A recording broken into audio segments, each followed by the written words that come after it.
नमस्कार दोस्तों, मैं डॉक्टर रावत चौधरी यश होम्योपैथिक सेंटर जोधपुर से। फ्रेंड्स, आज हम लोगों ने एक बच्चों से रिलेटेड टॉपिक लिया है। इनफैक्ट पिछले काफ़ी समय से मैं देख रहा हूँ कि बच्चे आ रहे हैं जो डाइजेस्टिव सिस्टम से रिलेटेड प्रॉब्लम्स के साथ आ रहे हैं, और सबसे ज़्यादा जो प्रॉब्लम देख रहे हैं वो देखने को मिल रही है कि सब बच्चों में हार्ड स्टूल्स आ रहे हैं। बच्चा जब पोटी कर रहा है उस समय उसको दर्द हो रहा है, रो रहा है, या बच्चे को ब्लीडिंग सी हो रही है। फ्रेंड्स, इनफैक्ट कल ही मेरी क्लिनिक पे के मदर हैं, बिल्कुल यंग एज में थे, तो नेचुरली उनका बच्चा था जो सिर्फ 4 साल का था, और उस बच्चे को जब वो लेके आए तो उस बच्चे को पाइल्स हो रखे थे। और उस पाइल्स के लिए जैसा कि मुझे उन्होंने बताया कि उन्होंने सर्जन से कांटेक्ट किया। सबसे पहले उन्होंने पीडियाट्रिशियन डॉक्टर साहब को दिखाया, उन्होंने फिर सर्जन साहब के पास रेफर कर दिया एग्जामिनेशन के बाद, और उन्होंने बोला कि आप इसकी सर्जरी करवा लीजिए।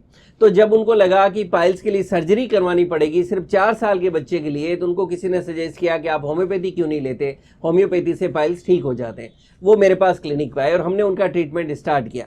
फ्रेंड्स, ये मैं आपको इसलिए कह रहा हूँ कि जब कल का ये एपिसोड हुआ, पिछले कुछ समय से मैं देख रहा हूँ कि ऐसे केसेस बहुत ज़्यादा आ रहे हैं। छोटे बच्चे जिनमें फिसर देखने को मिल रहा है, पाइल्स देखने को मिल रहा है, जिसको हम रूटीन में मसा या बवासीर भी कह देते हैं, और ये बहुत पेनफुल कंडीशन होती है, आप समझ सकते हैं, और छोटे बच्चों को तो और मुश्किल हो जाता है। तो फ्रेंड्स, सबसे पहले तो हम ये समझें कि बच्चों के अंदर पाइल्स में क्या आपको सिम्टम्स देखने को मिलेंगे। देखिए, सिम्टम्स की बात करें तो बच्चे का जो रेक्टम या बोले जो गुद्दा द्वार होगा, वहाँ पे जो है आप बच्चा बोलेगा कि मुझे दर्द हो रहा है, जलन सी हो रही है, इस तरह की कंप्लेंट्स के साथ आएगा। और आप देखेंगे कि बच्चे को जो स्टूल है, उसकी पोटी है, वो हार्ड पोटी आ रही है, बच्चा रेगुलर स्टूल के लिए नहीं जा रहा है, या जब पोटी पास कर रहा है बच्चा उस टाइम बोलेगा मुझे पेन है। कई बार आपको ब्लीडिंग देखने को मिल सकता है, वहाँ आप स्वेलिंग, सूजन देख सकते हैं। कई बार आपको ये भी देखने को मिल सकता है कि वहाँ से जो है उनके गुद्दा द्वार से कुछ बाहर सा आ रहा है, अगर मस्सा बाहर आ रहा है तो। और कई बार आप देखेंगे बच्चों के जो अंडरगारमेंट्स है वहाँ पर आपको ब्लीडिंग यानी खून भी देखने को मिल सकता है। इसी के साथ में आप देखेंगे बच्चा जो है कब्ज की शिकायत कर रहा है, और धीरे धीरे अगर आप बच्चे को जब पोटी के लिए भेजेंगे तो वो पोटी जाने से भी कतराने लगेगा कि उसको पता भी मैं जाऊँगा, बैठूंगा, मेरा स्टूल पास होगा और मुझे दर्द होने लगेगा, जिससे कि जब वो पोटी होल्ड करने लगेगा तो उससे और उसको जो हार्ड स्टूल्स बनेंगे और उसकी प्रॉब्लम और बढ़ जाएगी। तो ये एक साइकिल सी बन जाती है इस तरह से बच्चों के अंदर। तो ये कुछ सिम्टम्स या लक्षण आपको देखने को मिलेंगे, और इस तरह के कुछ सिम्टम्स आपको भी अगर देखने को बच्चे के मिल रहा है तो ये आपके पाइल्स और फिसर के सिम्टम्स हैं। अब हम बात करें कि ऐसा क्यों हो रहा है। पहले फ्रेंड्स ऐसा नहीं होता था, कि छोटे बच्चों के अंदर एटलीस्ट ऐसे रेयर केसेस होते थे, और अभी बहुत कॉमन हो गया बच्चों में इस तरह का सिम्टम्स। तो ऐसा क्यों हो रहा है? देखिए, बहुत सिंपल सी प्रॉब्लम है कि अगर पाइल्स है या फिसर है तो इसका जो मेन रूट कोज होता है वो कॉन्स्टिपेशन या कब्ज रहता है, या हार्ड स्टूल्स आप बोले, कठोर मल अगर बच्चा त्याग कर रहा है तो उसके कारण हो रहा है। देखिए, बहुत सिंपल साहब, ये क्यों हो रहा है? इसके लिए क्या है कि आप समझते हैं कि हमारे डाइजेस्टिव सिस्टम का ये एक पार्ट है, पाचन तंत्र का हिस्सा है, और नेचर में क्या है कि हम मुंह से खाते हैं, हमारे मुंह से हम जो कुछ भी खाते हैं वो हमारे डाइजेस्टिव सिस्टम में जाता है। जो साइंस के लोग हैं वो तो सब समझते हैं। एक मैं रूटीन में बाकी लोगों के लिए एक रूटीन की भाषा में बात करने की कोशिश कर रहा हूँ कि आप जो कुछ भी खाते हो, आपने मुंह से जो कुछ भी खाया वो आपके शरीर में गया, पेट में गया, वहां से नीचे आंतों में गया, और वहां वो पूरा डाइजेस्ट होता रहता है बाकी सारे ऑर्गन्स के सपोर्ट से। उसमें जो काम की चीजें होती है, पोषक तत्व, वो आपका शरीर रख लेता है, और जो वेस्ट मटेरियल होता है वो बॉडी आपके गुद्दा द्वार से बाहर निकाल देती है। अब होता क्या है, अब आप ऐसे समझ सकते हैं, मान लीजिए एक पेट्रोल की आपने गाड़ी ली, और उसमें अगर आप पेट्रोल डालेंगे तो गाड़ी अच्छी तरह से काम करेगी। वहीं पेट्रोल की गाड़ी में अगर आप डीजल डालेंगे या केरोसिन डालेंगे तो क्या होगा कि वो प्रॉपर्ली गाड़ी नहीं चलेगी, धुआं भी आएगा, गाड़ी का इंजन भी खराब हो जाएगा और गाड़ी भी खराब हो जाएगी। कुछ ऐसा ही कुदरत ने हमारे जो शरीर है इसको कुछ चीज़ों को प्रॉपर्ली हजम करने के लिए बनाया है। जब हम वो नहीं डाल के उसमें कुछ ऐसी चीज़ें डालने लगते हैं जिसके लिए हमारी बॉडी यूज टू नहीं है, जो हमारी बॉडी प्रॉपर डाइजेस्ट नहीं कर सकती है, तो ऐसा ही हमारी बॉडी के साथ होने लगता है। और पीछे से जब आप एक्सक्रेट करते हो वेस्ट मटेरियल को, जब आपके गुद्दा द्वार से मल निकलेगा तो वो अच्छा नहीं निकलेगा, कठोर हार्ड स्टूल आएंगे, जिससे आपको जो है पाइल्स या मस्सा हो जाएगा।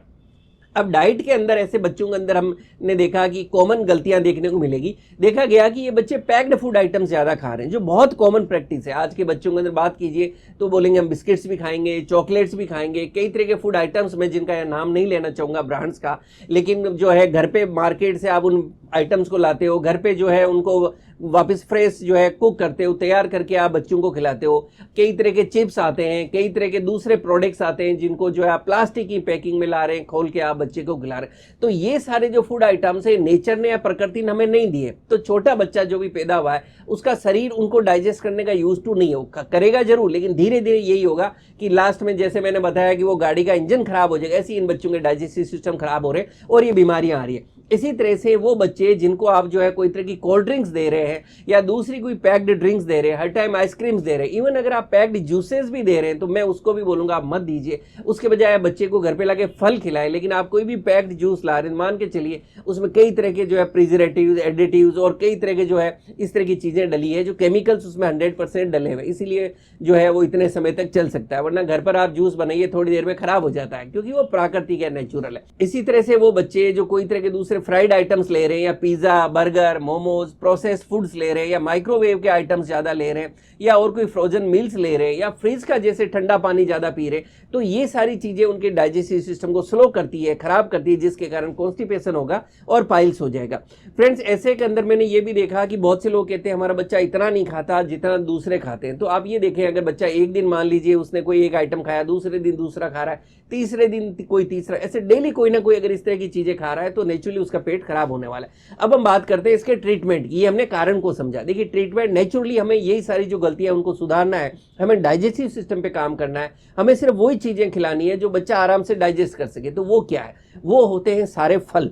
फलों के अंदर बहुत सारा फाइबर्स होता है, तो यानी फाइबर रिच डाइट हमें बच्चे को देनी है। बहुत सारे फ्रूट्स बच्चे को दें, हर सीजन के फ्रूट्स देने की कोशिश करें। उसमें भी पर्टिकुलरली जो है आप उसको पपीता दे सकते हैं, पपैया जो उसके लिए बहुत अच्छा है। आप उसको एप्पल दे सकते हैं, बहुत अच्छा है। बच्चे को अमरूद भी अगर पसंद करें तो दिया जा सकता है, वरना कम से कम आप पपीता और अगर एप्पल ये 2 फ्रूट्स देते हैं तो बच्चे के लिए बहुत ज्यादा फायदेमंद होगा। इसी तरह से आप कोशिश करेंगे जब भी आप उसको सब्जियां दे रहे हैं तो ग्रीन लीफी हरी पत्तेदार सब्जियां देने की कोशिश करें, या कोई दूसरी भी सब्जी दे रहे हैं तो कम से कम तेल मिर्च मसाले के अंदर जो फ्रेश ग्रीन वेजिटेबल्स है वो दे। और सब्जी जब भी आप खिला रहे तो अक्सर देखा गया कि ज्यादातर बच्चों में देखा कि वो खीरे जो होते हैं वो सलाद में बच्चे बड़े आराम से प्यार से खाते हैं। तो आप बच्चे को जब भी खा रहा है तो उसको खीरा भी दे सकते हैं। और जो फ्रूट्स की बात हो रही थी, उसी तरह से अगर आप जूस देना चाहें तो घर पर फ्रेश जूस निकाल के दीजिए, वरना मार्केट के पैक्ड जूस में बोलूंगा आप बच्चे को नहीं दें।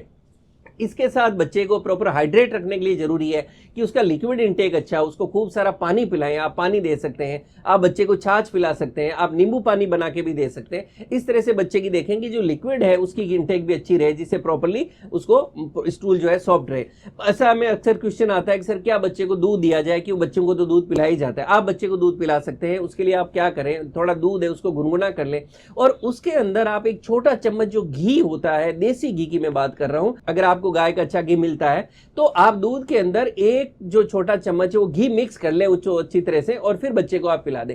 घी क्या करेगा कि वो बच्चे के एज ए मतलब लुब्रिकेंट काम करेगा, चिकनाट का काम करेगा, उसके हार्ड स्टूल्स को नहीं होने देगा, बच्चे का पेट भी साफ आराम से होगा और बच्चे को एनर्जी भी मिलेगी और उसको दूध भी मिल जाएगा। तो फ्रेंड्स, ये सब डाइट की बात थी। बेसिकली हमने देखा खूब सारा पानी पिलाना है, सिर्फ हरी सब्जियां देनी है, फ्रूट्स देने, जूसेस देने, कोई भी तरह का पैक्ड आइटम्स आपको ना तो बाहर खिलाना है ना घर पर आपको लाके बनाना है। साथ में होम्योपैथी के अंदर बहुत ही अच्छी अच्छी मेडिसिन आती है जिनको मैंने देखा मेरी क्लिनिक से बहुत अच्छे रिजल्ट देती है। ट्रीटमेंट हमेशा मैं कहूंगा आप अपने डॉक्टर से मिलकर उनके गाइडेंस में लें। कुछ रूटीन की मेडिसिन में आपके साथ अगर शेयर करूं आपके नॉलेज के लिए जस्ट, तो उसके अंदर देखा गया कि आप ट्रीटमेंट को सल्फर की एक डोज से स्टार्ट कर सकते हैं। आप बच्चे को जो है सल्फर 30 की एक डोज है शुरू में दे सकते हैं। उसके साथ के अंदर कुछ मेडिसिन आप दूसरी दे सकते हैं, जैसे बच्चे को एस्कुलस 30 है, वो देखा बहुत अच्छी मेडिसिन है और 30 पोटेंसी में दिन में 3 बार इसको यूज किया जा सकता है। नेक्स्ट इसमें देखा गया कि म्यूरेटिक एसिड एक बहुत अच्छी मेडिसिन है, इसको 30 पोटेंसी में दिन में 3 बार यूज किया जा सकता है।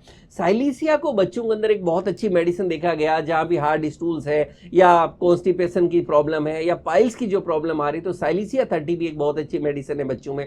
इसको 30 पोटेंसी में दिन में 3 बार यूज किया जा सकता है। और एक मेडिसिन नक्स वोमिका है, वो भी एक बहुत अच्छी मेडिसिन है, इसको आप नाइट के अंदर एक डोज दे सकते हैं। ये कुछ मेडिसिन है जो रूटीन में मोस्ट ऑफ द केसेज में अच्छे रिजल्ट देती है। इंडिविजुअल केस के अंदर जो आपके डॉक्टर डिसाइड करते हैं वो आपके लिए बेस्ट वर्क करती है। फ्रेंड्स, अगर आपके बच्चे को इस तरह की प्रॉब्लम है और आप इस तरह का वीडियो देख रहे हैं, घबराएं नहीं, बस उसकी डाइट पे आप स्ट्रिक्टली काम करें, प्रॉपर होम्योपैथिक ट्रीटमेंट दें। मुझे पूरा विश्वास है कि आपके बच्चे को कोई सर्जरी की नहीं जरूरत पड़ेगी और वो हमेशा ठीक रहेगा। Thank you.